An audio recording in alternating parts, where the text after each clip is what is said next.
দ্বিতীয় মেয়াদে ক্ষমতায় আসার আগে ডোনাল্ড ট্রাম্পের নির্বাচনী প্রতিশ্রুতির কেন্দ্র ছিল নিত্য প্রয়োজনীয় পণ্যের দাম কমানো। বুথ ফেরত জরিপেও দেখা গেছে 2024-এর নির্বাচনে ডেমোক্র্যাট প্রার্থী কামালা হ্যারিসের পরাজয়ের বড় কারণ দ্রব্যমূল্যের ঊর্ধ্বগতি নিয়ন্ত্রণে বাইডেন প্রশাসনের ব্যর্থতা।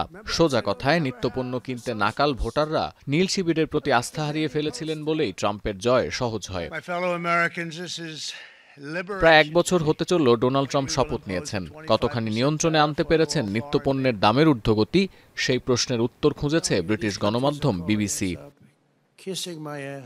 কাগজে কলমে ট্রাম্প ক্ষমতায় বসেন 20 জানুয়ারি। 2024-এর সেপ্টেম্বর থেকে চলতি সেপ্টেম্বর পর্যন্ত যুক্তরাষ্ট্রে গ্রোসারি পণ্যের দাম বেড়েছে গড়ে 2.7%। যদিও এই 12 মাসের প্রথম 4 মাস প্রেসিডেন্টের দায়িত্ব ছিল বাইডেনের, আর পরবর্তী 8 মাসের দায় ট্রাম্পের। চলতি বছরের এপ্রিলে গ্রোসারি পণ্যে রেকর্ড মূল্যহ্রাসের ঘটনা ছাড়া প্রতি মাসেই লাফিয়ে লাফিয়ে বাড়ছে নিত্যপণ্যের দাম।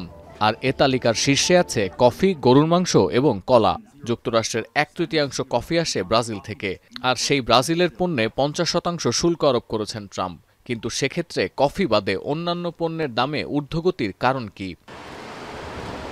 তবে ট্রাম্পের দ্বিতীয় মেয়াদে বাইডেন প্রশাসনের তুলনায় কমেছে মাখন ও উদ্ভিজ্জ তেল, আইসক্রিম এবং হিমায়িত সবজির দাম।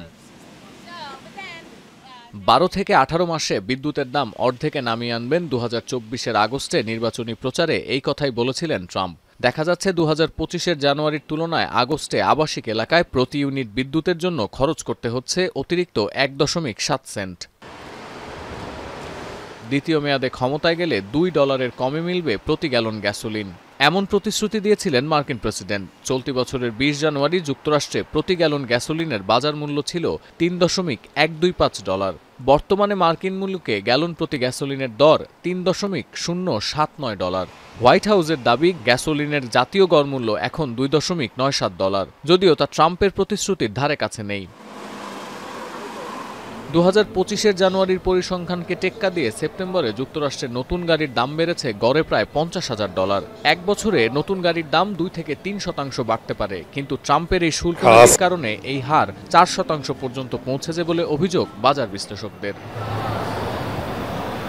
সতীর্থ কর্মকার, এখন বিশ্ব।